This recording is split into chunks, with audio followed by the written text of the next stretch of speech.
BJP senior నాయకులు వారు కూడా మనతో జాయిన్ అవుతారు. రైట్, పుల్లారావు గారు, ఆంధ్రప్రదేశ్ రాజకీయాల్లో పోలవరం ఇవాళది కాదు, మీకు తెలియని విషయం కాదు. 2004లో నుంచి కూడా రాజశేఖర రెడ్డి ముఖ్యమంత్రి అయినప్పటి నుంచి పోలవరం చుట్టూనే ఆనాడు ఉమ్మడి ఆంధ్రప్రదేశ్ రాజకీయాలు, కానీ ఇవాళ విభజన తర్వాత ఆంధ్రప్రదేశ్ రాజకీయాలు కూడా పోలవరం చుట్టూనే తిరుగుతున్నాయి. దాని మీద కూడా అనేక ప్రొఫెసర్ శివాజీ లాంటి వాళ్ళు అనేక మంది అనేక అంశాలు లేవనెత్తారు. దానివల్ల ఉండే అంటే ప్రమాదాల గురించి అనేక విషయాలు, ముంపు గురించి ఒరిస్సా కోర్టుకు పోయింది, ఇటు ఛత్తీస్గఢ్, అనేక అంశాలు ఉన్నాయి. సరే, ఎనీహౌ ఇవాళ ఆ ప్రాజెక్టుకు సంబంధించినటువంటి జగన్ ముఖ్యమంత్రి అయిన తర్వాత రీఇంజనీరింగ్, ఇక్కడేమో తెలంగాణలో రీఇంజనీరింగ్, అక్కడేమో రీటెండరింగ్ ద్వారా కొత్త కాంట్రాక్టర్కి పని అప్పచెప్పారు.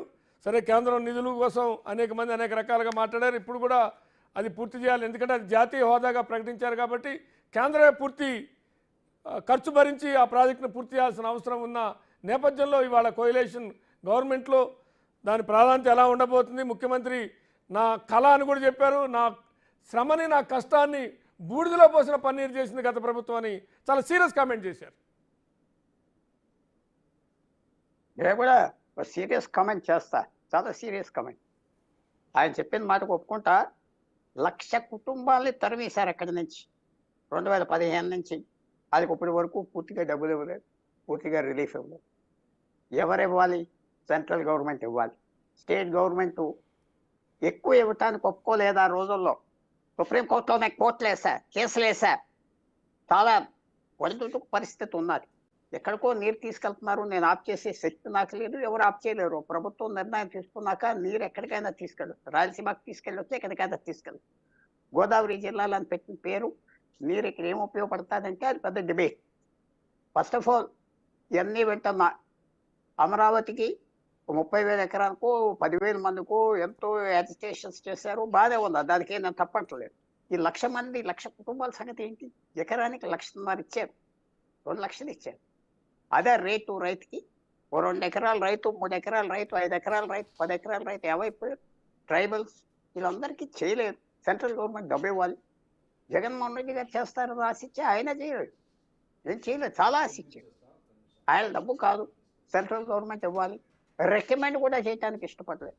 నా అనుమానం ఏంటంటే ఇక్కడ ఉన్న సామాజిక వర్గాలు అసహ్యం, ఇష్టం లేదని వాళ్ళు అంతే, ఇంకో కారణం నాకు కనపడట్లేదు. మీ సొమ్ము కాదు, రికమెండేషన్ లెటర్ అడిగాం, రికమెండేషన్ లెటర్ కూడా ఇవ్వకపోతే ఎలాగా? ఎవరికో ఇంజనీరింగ్, నీరు, ఎంత సింపుల్ వర్క్. డ్యాములు కడపం పెద్ద విషయం కాదు. డ్యామ్స్ 3 సంవత్సరాల్లో కట్టేస్తారు. ఇంజనీరింగ్ మారిపోయింది, అందరికి తెలిసిన విషయం. అందువల్ల నేను ఒక యాంగిల్లో చూస్తున్నా, మిగతా మిత్రులు వాళ్ళు ఇంకో యాంగిల్లో చూడవచ్చు, వాళ్ళు రెస్పెక్ట్ చేస్తారు. డబ్బు ఇవ్వలేదు ఇప్పటి వరకు, వాళ్ళు ఏమైపోతారు?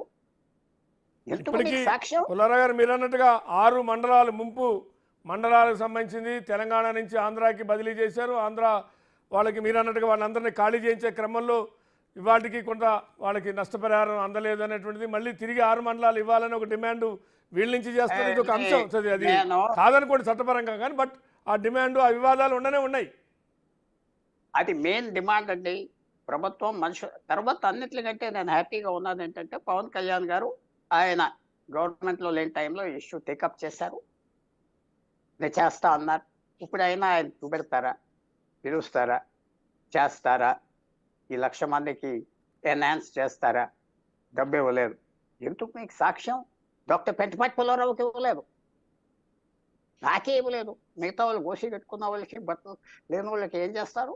అక్కడెక్కడో అమరావతి ఇస్తారు, చాలా సంతోషపడతాం. అయితే మీకు జెలసీ ఉన్నదంటే జెలసీ కాదు, బాధ ఉన్నదంటే మాట్లాడితే పోలవరం అంటారు, లేకపోతే అమరావతి అంటారు. ఇదే డెవలప్మెంట్ కాదు. నేను చెప్పేస్తాను గవర్నమెంట్కి, అందరికీ. డెవలప్మెంట్ అంటే పరిపాలన. 5, 10, 2 జిల్లాల్లో చాలా మందికి ఇంపాక్ట్ కనపడని బాధపడదు, డిస్ప్లేస్మెంట్ అయిపోయింది. అదే కొన్ని వర్ణాలకు సంబంధించిన ఏరియా అయితే ఇలా చూస్తారా? చెప్పండి, సరదాగా అడుగుతున్నా. అంటే పోలవరం అనేటువంటిది ఆంధ్రప్రదేశ్కి తలమానికం, దాంతో రాయలసీమ సస్యశ్యామలమైంది, తాగునీటి కష్టాలు తీరుతాయి. అదే వాళ్ళ వ్యూ, అది ఎవరికి వాళ్ళ